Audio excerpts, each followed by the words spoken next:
treatment? No, I wish that were the case, but sadly it's the opposite. I mean, with the greatest respect to Stephen, I haven't watched such nonsense on British television in a long, long time.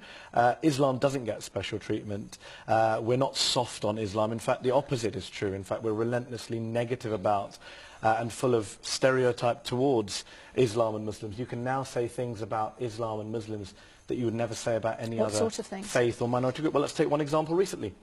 Last week, the Daily Express on Saturday morning led with the headline, "Muslim plot to kill the Pope."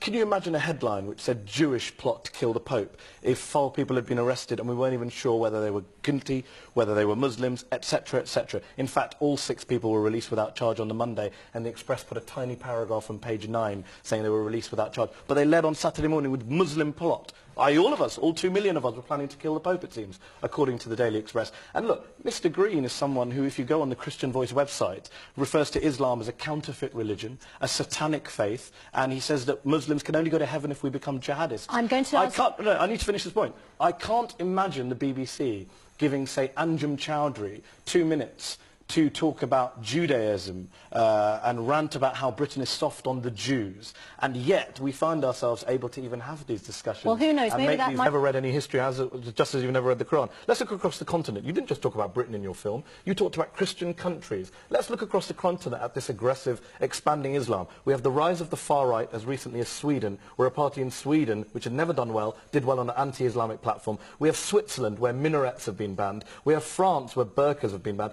In Belgium, where they have no government, the parliament spent 4 months debating a ban on the face veil. That's what they saw as their priority. And Belle, you mentioned the terrorism threat. This has nothing to do with terrorism. This is a cultural problem, a paranoia about Muslims in our midst that has nothing to do with security. Yes, it is. As I said, what's said publicly already, which is not said about any other group. You look at some of the headlines, people are not afraid to be critical. To respond to Belle's specific point very quickly, people have always been afraid of strangers in their midst, of the other. You go back 100 years and you look at the Evening Standard headlines about the smells which the foreign Jews bring to London. You look at the treatment of the Irish in the 70s, 80s. You look at black immigrants when they came. There's always going to be an other. And today, Muslims make up a very large minority and are seen with fearful eyes and whipped up by people like Stephen, who are rather ignorant about us. But you can continue that debate on our website, and I'm sure you will. bbc.co.uk/Sunday Morning Live. Specific point very quickly. People have always been afraid of strangers in their midst, of the other. You go back 100 years and you look at the Evening Standard headlines about the smells which the foreign Jews